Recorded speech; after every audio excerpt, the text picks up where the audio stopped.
Good morning. It's Friday, thank goodness. And here we go with another session. Welcome to it. We're going to give you 1 minute to kind of get everybody on board here, and then we'll get started. To kind of preview it a little bit for you, today we're going to be talking about the whole issue of whether it's a good idea to have a voiceover coach. This is a subject that can get people kind of separated into two sides of a fence. I got to tell you that I kind of straddle the fence on this one, but we'll get into all the details on that. Why I feel the way I do, and what my experiences have been, and as someone who has been mentored and as someone who has and is a coach. So we'll talk about all of that, and hopefully we'll take your comments as well. I'm just watching to see if this is indeed going to come up as we hope on my iPhone today so that we can handle it, the messages and comments by that means. Welcome to Studio Takes and the MythBusters series for October. I'm Dane Scott. Do I need a coach to succeed at voiceover? Or if you wanted to consider a statement that could be either refuted or supported, you have to have a coach to succeed at voiceover. That's what we're going to be talking about today, and encourage everybody to come on board here and to be a part of things. If you have some comments, I'll be watching for your comments in the discussion today and afterwards also, and we'll be happy to. Hi, Pete Ferran, thanks for joining me, and everybody else who comes on board. I'll be very, very happy to have you and to even discuss this in more detail afterwards if you have some questions or comments in the groups. This is being distributed to Rate My Voiceover, also to the Fiverr and Upwork Voiceover Lounge, and also to my voiceover coaching page. That's VO Success at Facebook, and then it's also at the Fiverr VO Enclave. So we're everywhere, broadcasting to the world, around the world, and up your nose. All right, today it is voiceover coaching, and let's not waste too much time on this. I'm trying a new approach today. I've kind of put the whole thing into a slideshow, so we're going to try this out and see how it goes today. All right, so on our MythBusters series today, do we need a voiceover coach? And I love this picture because it shows someone with earnestness talking to a player who's obviously, he's sweated up, he's doing his thing, he's trying his best, and the coach is trying to encourage him on and to help him and to make things better for him and for the team. All right, so that's just kind of a nice photo, and I like that. Do you need a voiceover coach? What we're going to cover today will include just the whole issue of what a voiceover coach is. That also is kind of up for discussion. What makes a good voiceover coach? Do you have your opinions about that? Or are you just investigating this for the first time? When is a voiceover coach necessary? Is a voiceover coach ever necessary? When is if it is necessary at all, when is it not as necessary? What alternatives are there to a voiceover coach? In other words, what else could you do if you didn't have a coach? And what does coaching cost? We'll talk about some of those things. And also, how can I be sure I get somebody who can really help me? And that probably is as important a question as any. All right, so first of all, what is a voiceover coach? It's someone that you can work on one-on-one. I strongly believe this. Either one-on-one or in a group, though I think the most effective, if not, the least expensive, is to get with somebody one-on-one.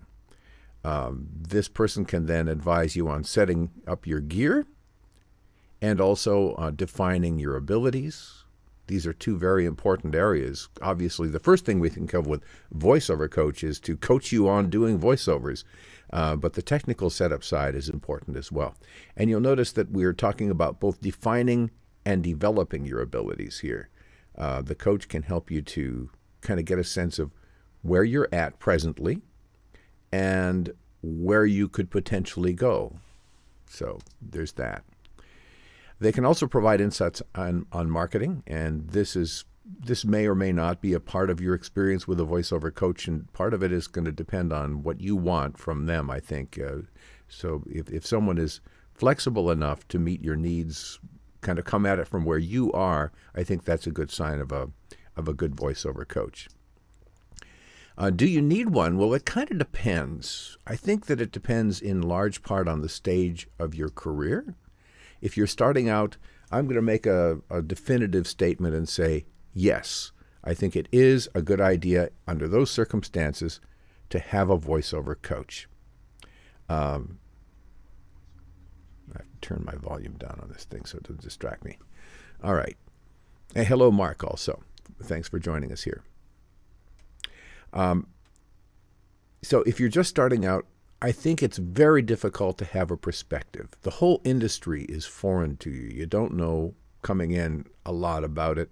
Maybe you've watched some videos online, YouTube, Vimeo, and so on. But it seems like the more you get down and dirty with the data, the more you just look at yourself and realize you're dirty, but you're not really kind of sorting it out very well because there's a lot of talk and some of it's conflicting.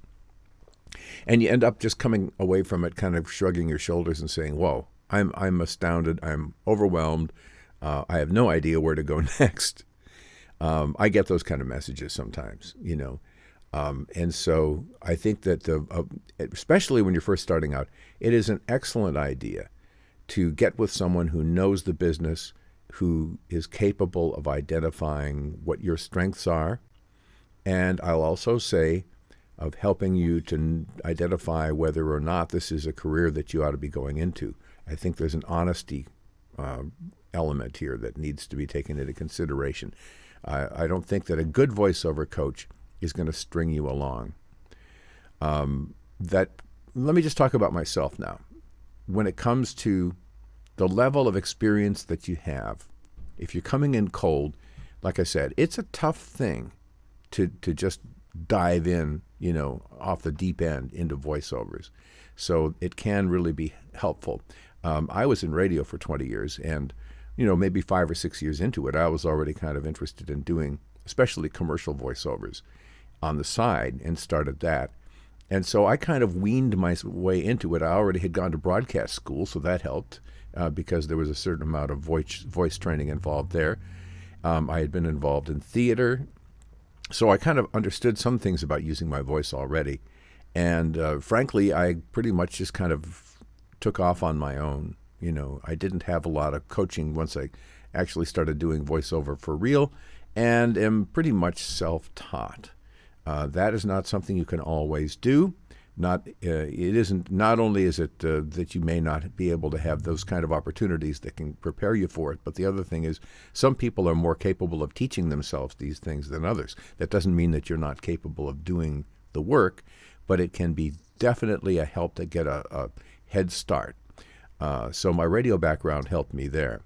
But if you don't have something like that, like I said, it's tougher to launch this alone. Impossible? No.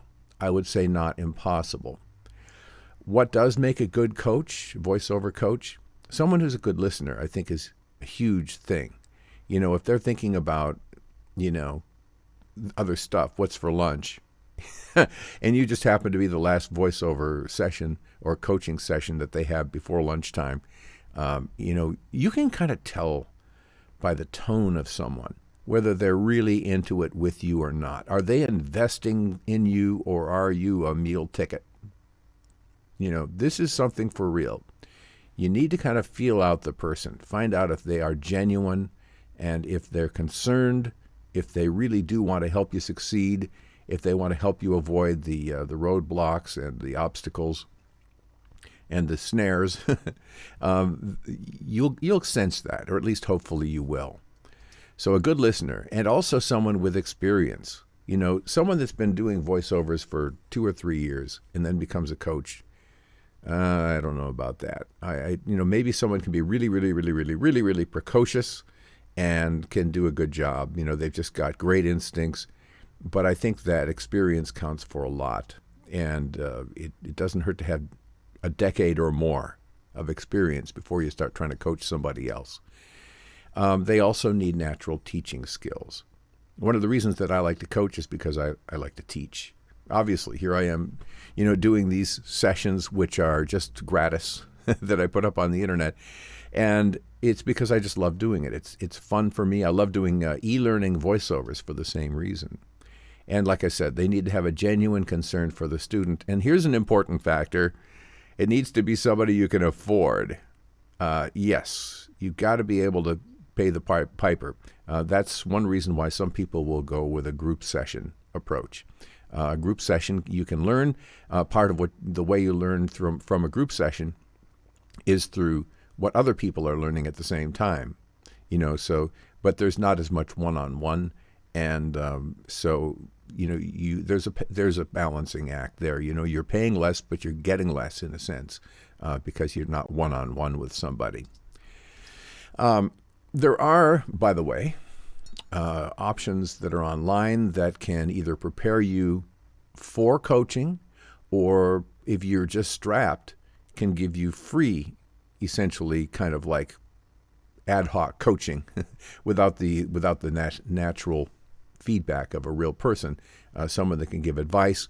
There are lots and lots and lots of videos online that can talk about the ways to deliver voice-over scripts, the way to handle certain copy, how to breathe, how to enunciate, how to finalize sentences, how to use the right inflection and stress and pacing, and on down the list. And so you can learn a lot online. And if you have little or no money, that can be something worth looking into. Remind me before we're done, though, because there's something that I want to say to all of our very new people that are just investigating this today, okay? So there's YouTube. There are also websites and guidelines online, lots of examples of how to do things. We mentioned websites. You can find many articles, printed articles as well as online articles. So you're not totally left in the dark, but stick with me till the end on this today. So what about my recommendations? What do I think? Well, if you're brand new, even if you don't get voiceover coaching long-term or, ongoing, please, this is the part that I was asking you to stay tuned for.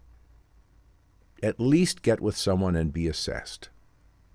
I've been stressing this month, and I want to keep on this theme because there are people that go out and borrow money to buy gear to do voiceovers before they ever know if they really are going to be able to do voiceovers. They don't really know their own abilities well enough.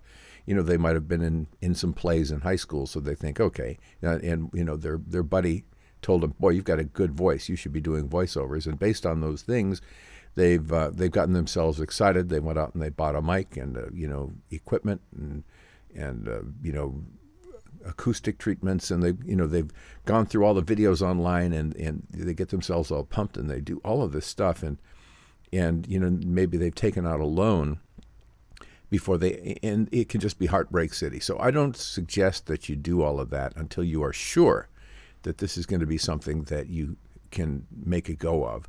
So the whole idea of being assessed, I think, is really wise. And I'm not here today to promote my own services. I am not going to give you the big pitch to hire me to do voiceover coaching. I think that would be kind of self-serving when the whole point of this particular one is to say, do you need a voiceover coach? And say, yes, and I am the one.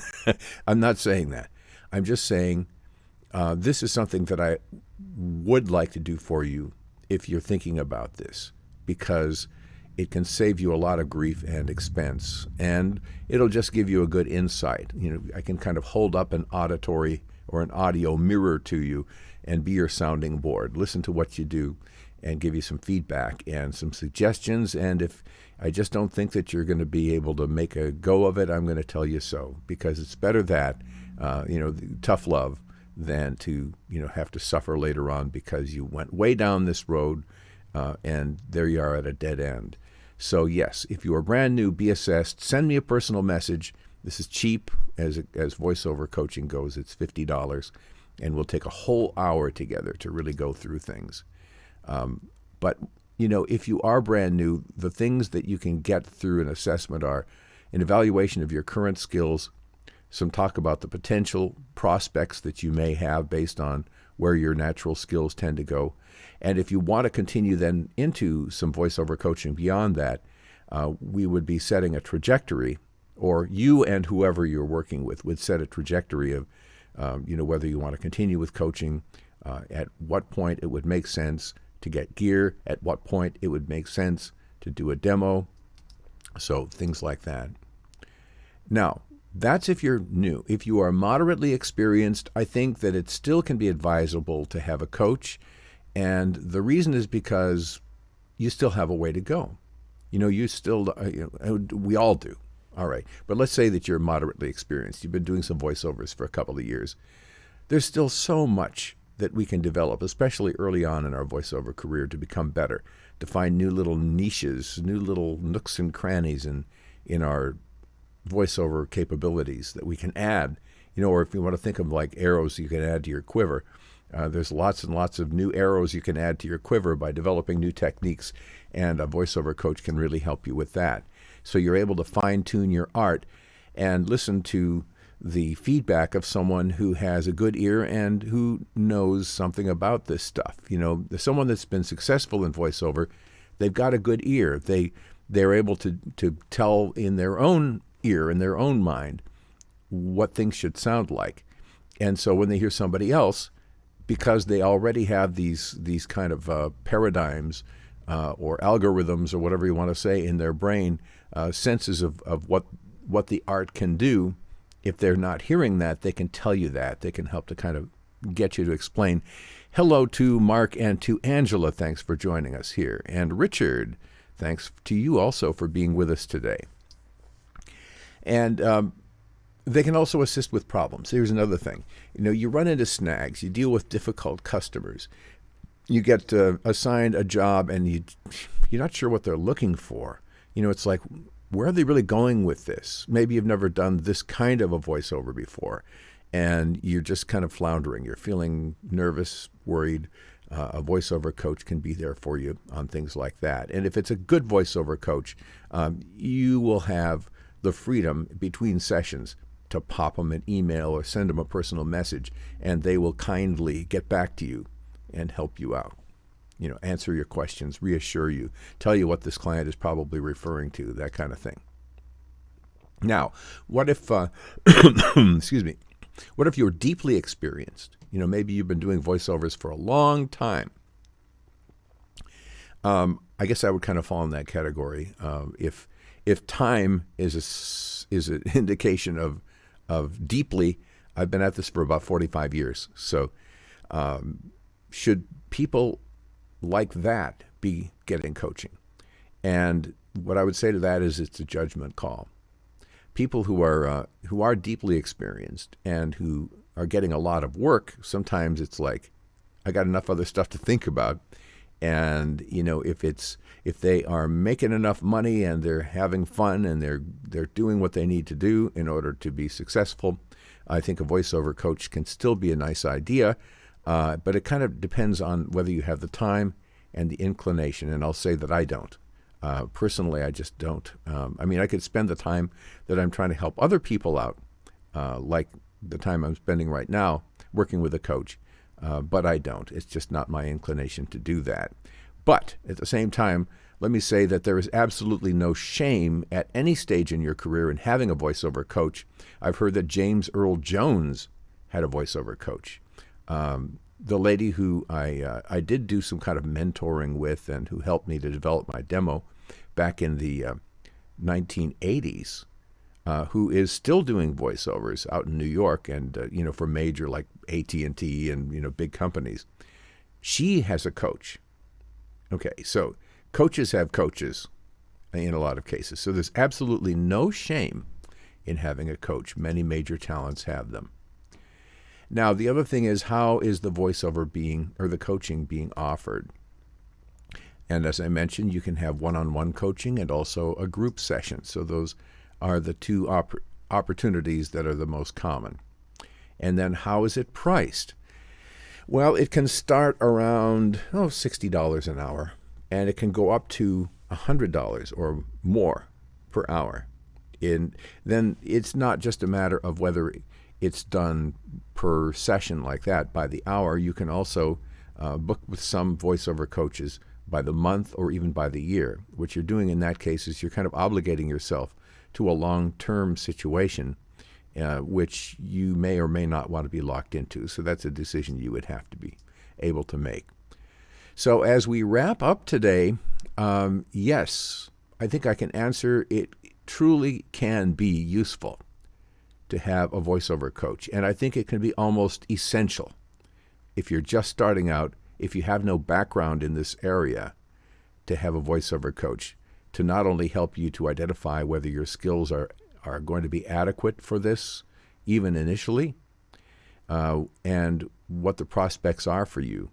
And if it does look like, you've got the potential to do something to try and get your wheels on the tracks and start you rolling, and then it's your judgment call how much further you'd want to go with a coach to help you to improve and to get better at what you do and to guide you in the direction of a demo. By the way, any voiceover coach that says starting out after 5 sessions or after 2 sessions or after 10 sessions or whatever number it is, you will be ready for a demo, I think that is a kind of a danger sign, because everybody is different.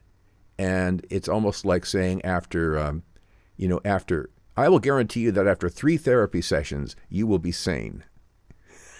So kind of watch out for that kind of thing. And be careful not to press the coach too early and too often to say, okay, now am I ready for a demo? Now am I ready for a demo? Because, that's something that you can both have in the back of your minds, and you should be kind of considering that, yes, this is the direction we're headed, and we both realize that, and we've set that as our trajectory or our flight plan.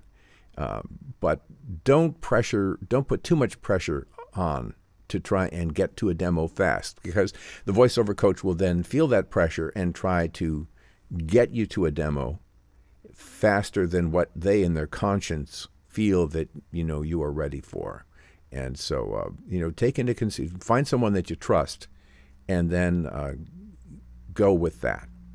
And don't be in such a hurry to do a demo that you do a kind of a slipshod demo. There are exceptions on Fiverr. I think that you can get something going early in, and you can always improve on it later. But you don't want to start out with something slatherly and just slovenly and not well done and not well engineered and so on. So don't be in too much of a hurry.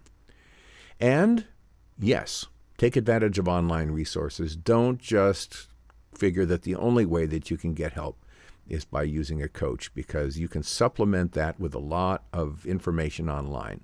Just beware that there are going to be people online in videos who have their own agendas, and or they've got very strong opinions and nobody else is right. And this is not the purpose of our MythBusters series this month, is to say I'm right and everybody else is wrong. As a matter of fact, I think what you'll see is that in a lot of cases, my views are fairly moderate. But mainly what I say throughout this month is, yeah, you can do this, or this is an option, but it isn't an absolute necessity, or it may not be something that has to happen in your own case. So that's kind of the idea that we're taking with MythBusters this month. So yeah, take advantage of online resources, and please get assessed very early on. It can save a lot of trouble and expense if you're not suited to it. And that takes us back around. So that's the first time I've done the slideshow approach, and I hope that worked out well for everybody. Hi to Dan. I see that you're tuned in with us as well. Good to have everybody with me here, and a bunch of you stick with me till the end. So that's awesome. Thank you for that. Feel free to share this video. Once it's done, it'll be shareable. And the whole batch is also over at YouTube. And if you check in our groups, I'll have links there as to how you can get to all of them over on YouTube. All right, that's going to do it for today. It's been a pleasure, as it always is. And we'll be back on Monday with another MythBusters here on Studio Takes. Thanks for watching today.